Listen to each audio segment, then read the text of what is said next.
नमस्कार दोस्तों, स्वागत है आपका हमारे YouTube चैनल पर। दोस्तों, क्या आपका रिश्ता खत्म होने की कगार पे है? शादी टूटने वाली है, वजह चाहे जो भी हो, रिश्ता जब खत्म होता है तो दुख दोनों को ही होता है।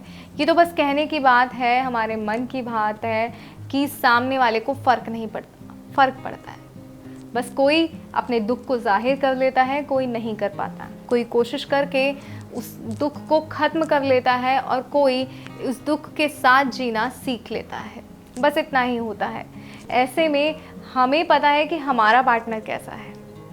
अगर वो कुछ नहीं कर पा रहा तो हमें कोशिश करनी चाहिए कि हम उन दुखों को ख़त्म करें, हम उन परेशानियों को ख़त्म करें जो दूरियां बीच में आ गई हैं, जिस वजह से रिश्ते टूटने लगे हैं, उस रिश्ते टूटने की वजह को ख़त्म करें।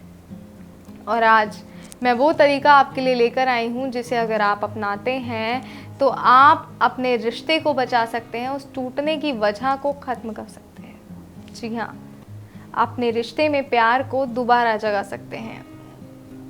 दोबारा आप अपने रिश्ते में प्यार को पैदा कर सकते हैं, अपने आप को, अपने जीवन को खुशहाल बना सकते हैं, क्योंकि प्यार के बिना तो कुछ भी नहीं है।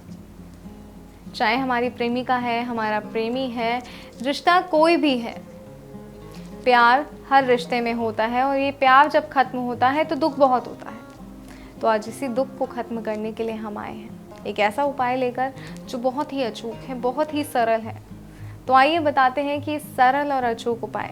तुलसी के पत्ते से वशीकरण तो आपने सुना होगा कि आपने सुना है कि तुलसी के डंडी से, तुलसी के पेड़ की जो ये डंडी होती है, टहनी ये होती है, इससे वशीकरण हो सकता है। आज इससे वशीकरण लेकर आई हूँ मैं आपके लिए, जो बहुत ही सरल है, बहुत ही प्रचंड है। तो आपको चाहिए तुलसी के पेड़ की जो डंडियाँ होती हैं वो चाहिए। इस तरीके से आपको ये देखिए 5 डंडियों की आवश्यकता होगी।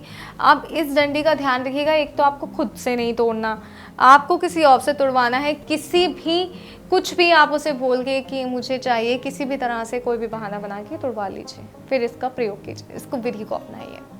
उसके बाद जब आप ये तोड़ लेंगे तो आपको इसके साथ क्या चाहिए, आपको चाहिए थोड़ी सी, आपको रोली चाहिए, थोड़े से चावल चाहिए और आपको हल्दी की आवश्यकता होगी थोड़ी सी।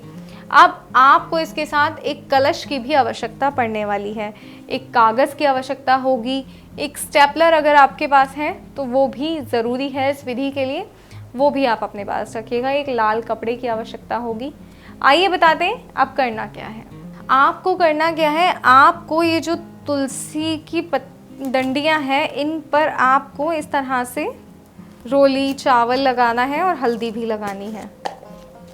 जी हाँ, ये देखिए ऐसे आपने इनको रोली, चावल, हल्दी सब इस पे लगा लेना है और मंत्र का उच्चारण करना है।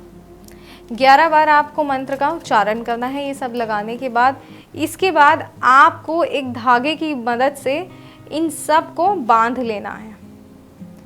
ध्यान रखिएगा, सारी डंडियों को बांधना है एक एक करके, जैसे हम माला बनाते हैं इस तरीके से आपको इस डंडियों को बांध लेना है। इस तरीके से, जैसे एक डंडी मैंने बांध के आपको दिखाती हूँ, ऐसे आपको सभी डंडियों को, 5 डंडियों को एक एक करके थोड़ी थोड़ी दूरी पर बांध लेना है। अब इस माला को लेकर आपने एक प्लेन पेपर लेना है। प्लेन पेपर पर आपको इस माला को स्टेपलर की मदद से चिपका देना है।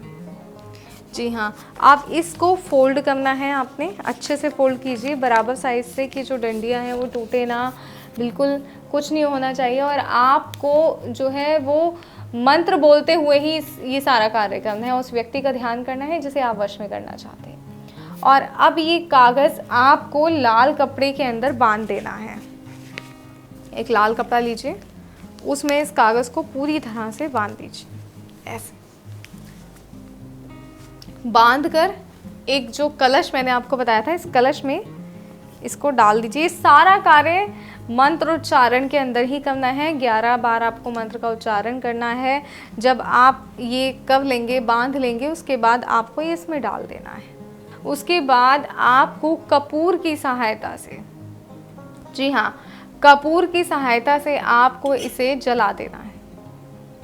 ये पूरी तरह जल जाना चाहिए, इस बात का खास तौर पर ध्यान रखिएगा।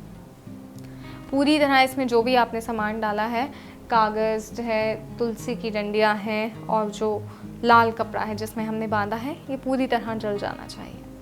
इसके जलने के बाद जब ये जल जाएगा तो आपने इसकी राख को ले जाकर इस कलश के समेत आपने बहते हुए जल में प्रवाह कर देना है।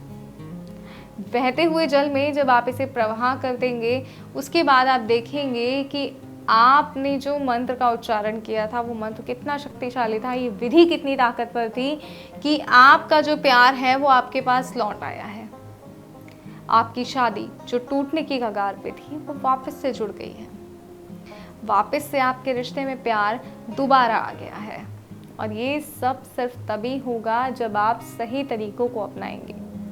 और ये तरीका जो आज मैंने आपको बताया, ये बहुत ही सरल और सटीक उपाय है। तो इस उपाय को अपनाइए, सही विधि को अपनाइए, ताकि आप अपने कार्य को पूर्ण कर सकें।